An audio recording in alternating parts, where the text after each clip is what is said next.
धनी संपत्ति क्यों नहीं लेनी चाहिए, ब्राह्मण को क्यों परेशान नहीं करना चाहिए, ये खुद आप श्री कृष्ण के मुख से सुन सकते हैं।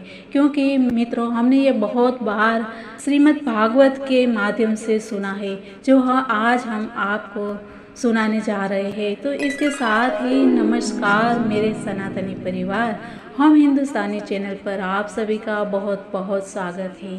आइए जानते हैं कथा राजा नृग की।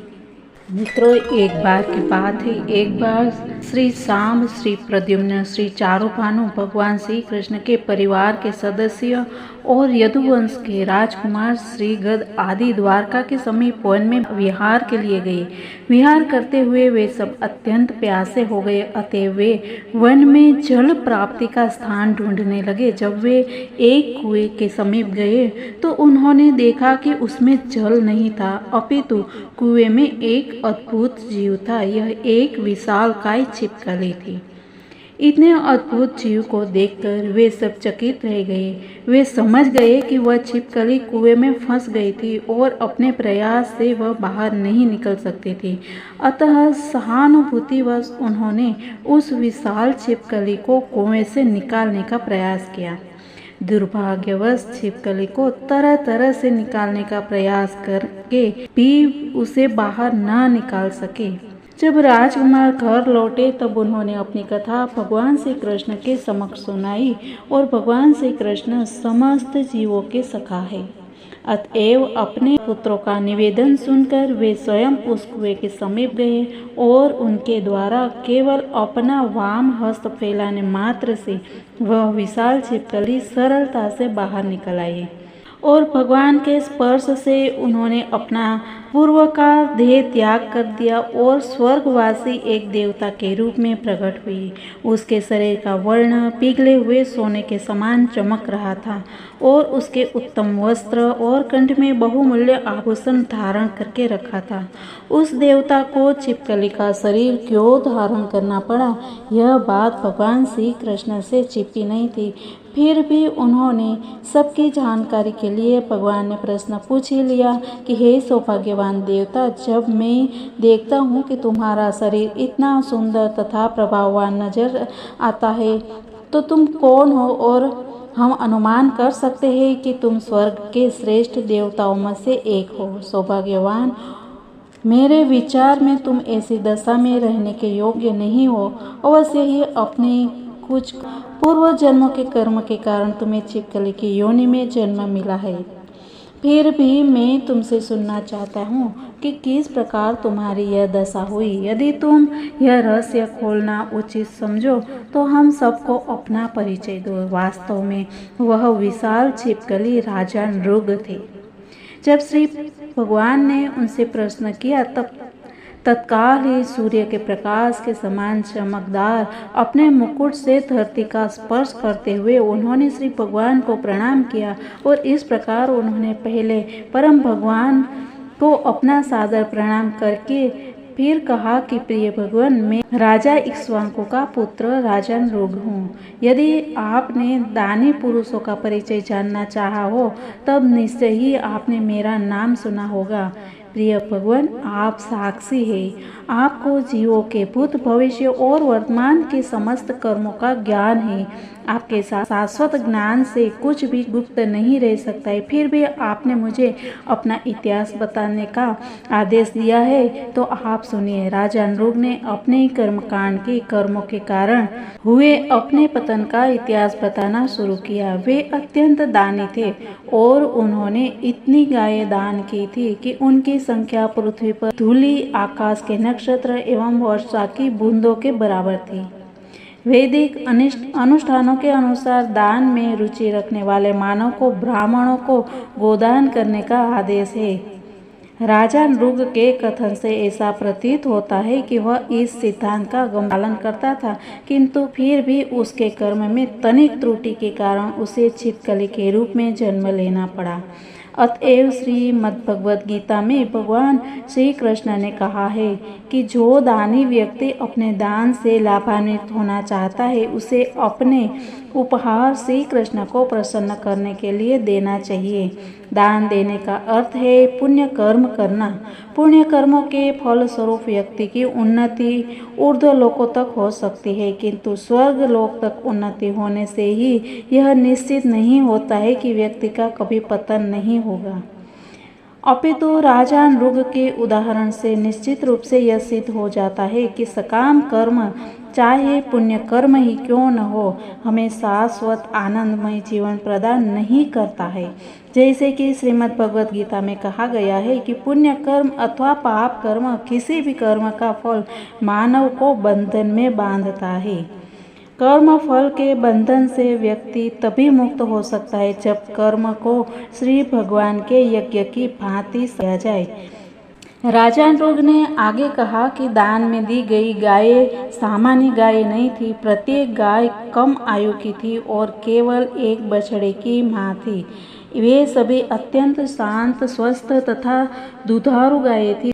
ये गाय किसी एरे गेरे को नहीं दी गई थी, अपितु उन्हें प्रथम कोटि के ब्राह्मणों को वितरित की गई थी। इन ब्राह्मणों को राजा पहले से ही उत्तम वस्त्र तथा स्वर्णालंकार से विभूषित करते थे और वे ब्राह्मण भी योग्य थे। यहाँ ब्राह्मण की योग्यता बताते हुए कहा है कि एक सच्चा ब्राह्मण क्षत्रिय अथवा वैश्यों के समान विलासी जीवन के लिए धन संग्रह नहीं करता है। उसे ज्ञात रहता है कि धन मन को जीवन के भौतिकवादी पथ की ओर मोड़ देता है, अतएव वह सदैव स्वयं को दारिद्र्यावस्था में ही रखता है। इसी प्रकार से जीवन व्यतीत करना प्रत्येक योग्य ब्राह्मण का प्रण होना चाहिए और ये सभी ब्राह्मण भली भांति इस प्रण का पालन कर रहे थे। वे वैदिक ज्ञान के विद्वान थे। वे जीवन के आवश्यक तप व व्रतों का संपादन करते थे और उदार थे। वे योग्य ब्राह्मणों के मानदंड को पूरा करते थे। आगे राजा कहते हैं कि ये दान वैदिक विधि के अनुसार एक यज्ञ के रूप में दिया गया। राजा ने यह भी कहा कि उन्होंने न केवल ब्राह्मणों को उपहार दिए, अपितु उन्होंने कुएं खुदवाए, मार्गों के किनारे वृक्षारोपण करवाने तथा राजमार्गों पर जलाशय बनवाने जैसे पुण्य कर्म भी किए थे। राजा ने आगे कहा कि इतना सब करने पर भी दुर्भाग्यवश एक ब्राह्मण की गाय मेरी अन्य गायों में सम्मिलित हो गई। इस बात का ज्ञान न होने के कारण मैंने उसे पुनः एक अन्य ब्राह्मण को दान में दे दिया। जब वह ब्राह्मण गाय को ले जा रहा था तब उसका पूर्व स्वामी उसे अपनी बताने लगा। उसने कहा कि यह गाय पहले मुझे दी गई थी, तो तुम इसे कैसे ले जा सकते हो। इस प्रकार दोनों ब्राह्मणों के मध्य वाद विवाद एवं झगड़ा हुआ और उन्होंने मेरे सम्मुख आकर मेरे ऊपर आरोप लगाया कि मैंने पहले दान में दी गई एक गाय वापस ले ली है। किसी भी व्यक्ति को और विशेष रूप से किसी ब्राह्मण को कुछ देकर उसे वापस लेना महापाप माना जाता है। जब दोनों ब्राह्मण ने राजा पर एक ही आरोप लगाया तो राजा की समझ में नहीं आया कि ऐसा किस प्रकार हुआ। तत्पश्चात राजा ने अतिशय विनय पूर्वक उस एक झगड़ा कराने वाली गाय के बदले में प्रत्येक को 1-1 लाख गाय दान का प्रस्ताव किया और उन्होंने उनसे प्रार्थना की कि वे उन ब्राह्मणों के सेवक हैं और उनसे कोई भूल हो गई है। इस प्रकार उस भूल को सुधारने हेतु उन्होंने उनसे प्रार्थना की कि वे राजा पर दया करें और एक गाय के बदले में 1 लाख गाय दी जाने का प्रस्ताव स्वीकार कर ले। ब्राह्मण का धन ब्रह्मस्व कहलाता है और इसे सरकार भी नहीं ले सकती है। दोनों ब्राह्मण यही कहते थे कि गाय उनकी है और किसी भी दशा में वापस नहीं ली जा सकती है और दोनों में से कोई 1 लाख गायों से अपनी गाय बदलने का सहमत नहीं थे। इस प्रकार राजा के प्रस्ताव से असहमत होकर दोनों ही ब्राह्मण क्रोध में भरकर महल से चले गए और दोनों ही सोचते थे कि उनके वैधानिक पद का बलपूर्वक हनन हुआ है। बाद में इस घटना के पश्चात जब राजा के शरीर त्यागने का समय आया तब उन्हें यमराज के समक्ष ले जाया गया और यमराज ने उनसे पूछा कि तुम पहले अपने पुण्य कर्मों का फल उपभोग करना चाहते हो कि पाप कर्मों का फल भोगना चाहते हो। यमराज ने यह भी संकेत दिया कि राजा इतने पुण्य कर्म एवं दान किए हैं कि नृग के सुखोपभोग की सीमा उन्हें ज्ञात नहीं थी। राजा के भौतिक सुख की कोई सीमा नहीं थी। फिर राजा ने प्रथम अपने पापों का फल भोगने और तदुपरांत अपने पुण्य कर्मों का फल स्वीकार करने का निश्चय किया। अतएव यमराज ने तत्काल उन्हें एक छिपकली बना दिया। अपने पुण्य कर्मों के फल स्वरूप किसी न किसी प्रकार राजा नृग ने श्री भगवान के दर्शन की अभिलाषा की थी। उन्होंने आगे कहा कि प्रिय भगवान, मेरी तीव्र अभिलाषा थी कि किसी दिन मैं स्वयं आपके दर्शन कर सकूं। मेरे विचार में शास्त्रोक्त एवं दान कर्मों के संपादन में मेरी अभिरुचि तथा आपके दर्शन करने की मेरी तीव्र अभिलाषा, इन दोनों के संयोग के कारण ही मैं अपने पूर्व जन्म का स्मरण रख सका हूँ। यद्यपि मैं छिपकली बन गया हूँ, तथापि मुझे स्मरण है कि पूर्व जन्म में मैं कौन था। जब नृग ने अपने पापों का फल स्वीकार करने का निश्चय किया, तब उसके पुण्य कर्म में हुए दोष के कारण उसे छिपकली का शरीर दिया गया। इस प्रकार उसे प्रत्यक्ष रूप से किसी देवता के समान जीवन के उच्च स्तर की प्राप्ति न हो सकी, किंतु अपने पुण्य कर्मों के साथ साथ वह श्री कृष्ण का चिंतन करता रहा। अतएव उसे शीघ्र ही छिपकली के शरीर से मुक्ति मिल गई और उसे देवता का शरीर दिया गया। इस प्रकार भगवान का गुणगान करते हुए उन्होंने कहा कि कृपया मुझे अपने चरण कमलों में नगण्य धूलि के रूप में स्वीकार कीजिए। स्वर्गलोक में प्रवेश करने के पूर्व राजा नृग ने श्री भगवान की प्रदक्षिणा की। उसने अपने मुकुटधारी सिर को श्री भगवान के चरण कमलों में रखकर उनको प्रणाम किया और स्वर्गलोक से आए हुए विमान को सम्मुख आया देखकर श्री भगवान ने राजा को उस पर सवार होने की अनुमति दी। फिर श्री कृष्ण ने अपने क्षत्रिय वर्ग के सदस्य और अपने संबंधियों के मध्य विराजमान होकर राजा नृग के आदर्श व्यवहार के माध्यम से उनको उपदेश देने के लिए श्री भगवान ने कहा कि यद्यपि कोई क्षत्रिय राजा अग्नि के समान बलशाली हो सकता है, तथापि किसी ब्राह्मण की संपत्ति पर बलपूर्वक अधिकार कर लेना और उसे अपने प्रयोजन के लिए उपयोग करना उसके लिए संभव नहीं है। आगे कहते हैं कि विषपान भी उतना संकटपूर्ण नहीं है जितना ब्राह्मण की संपत्ति लेना। साधारण विष का उपचार हो सकता है, व्यक्ति को उसके प्रभाव से मुक्ति मिल सकती है, किंतु यदि कोई ब्राह्मण की संपत्ति हरने का विष पान करता है तो उस दोष के लिए कोई उपचार नहीं है। और इसका आदर्श उदाहरण राजा नृग थे। वे अत्यंत शक्तिशाली एवं पुण्यात्मा थे, किंतु अनजाने में एक ब्राह्मण की गाय पर अधिकार कर लेने की छोटी सी भूल के परिणाम स्वरूप उन्हें छिपकली की निंदनीय जीवन का दंड मिला। एक साधारण विष सिर्फ विष लेने वाले को नष्ट करता है, लेकिन एक ब्राह्मण के प्रति किया गया दोष उनके समस्त वंश को नाश करवा सकता है। यदि कोई ब्राह्मण की संपत्ति का स्पर्श भी करता है तो उसकी 3 पीढ़ियां नष्ट हो जाती है, किंतु यदि कोई ब्राह्मण की संपत्ति को बलपूर्वक छीन ले जाता है तो छीनने वाला का अगली व पिछली 10 पीढ़ी सर्वनाश की भागी होती है। दूसरी ओर यदि कोई वैष्णव अथवा श्री भगवान का भक्त बन जाता है तो उसके परिवार की उसके जन्म से पूर्व तथा उसके बाद की 10 पीढ़ियां मुक्त हो जाती है।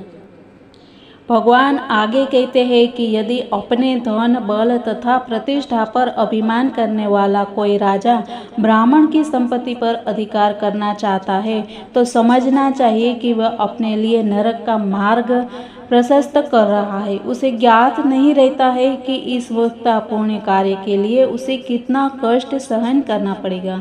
यदि कोई किसी ऐसे उदार ब्राह्मण की संपत्ति छीन लेता है जिस पर एक विशाल परिवार आश्रित हो, तब ऐसा छीनने वाला व्यक्ति कुंभीपाक नामक नरक में डाल दिया जाता है। न केवल वह इस नरक में डाला जाता है, अपितु इसके परिवार के सदस्यों को भी वही जीवन की दशा स्वीकार करनी पड़ती है, अर्थात उन्हें भी वही नरक में जाना पड़ता है।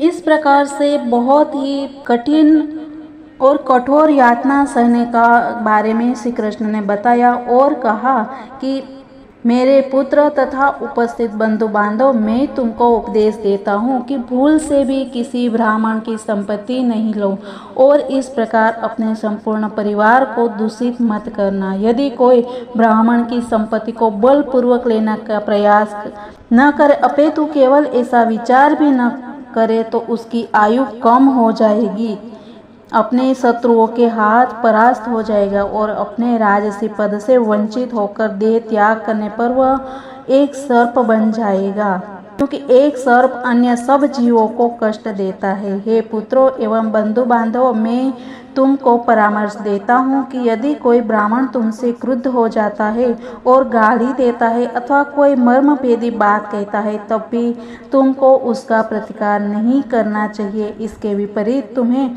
मुस्कुराना चाहिए, उसकी बात सहन करनी चाहिए तथा ब्राह्मण को प्रणाम करना चाहिए। तुमको भली भांति ज्ञात है कि मैं भी दिन में 3 बार अत्यंत आदरपूर्वक ब्राह्मणों को प्रणाम करता हूँ।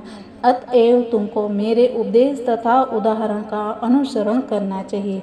जो इनका अनुसरण नहीं करता है उसे मैं कभी क्षमा नहीं करूँगा, अपितु उन्हें दंड दूंगा।